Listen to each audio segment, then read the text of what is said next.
Hi friends, welcome to my channel Annu's kitchen.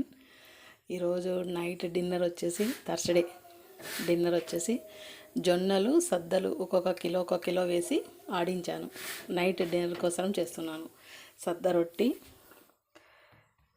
ఇందులోకి వచ్చేసి మా చెట్లలో నుంచి తీసిన తెల్ల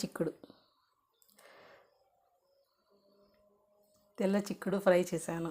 కొద్దిగా ఆఫ్టర్నూన్ చేసిన వంకాయ కర్రీ కొద్దిగా ఉంది. ఇది వచ్చేసి జొన్నలు సద్దలు కలిపి వేడి నీళ్ళలో కలుపుకొని ఇలా తడుపుకుంటాను.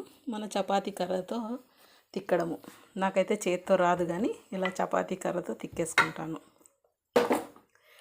ఎలా ఉంది నా ఐడియా? మా నైట్ ఫుడ్ ఎలా ఉంది? కంపల్సరీ కామెంట్ చేయండి. Please subscribe my channel. Please like and share.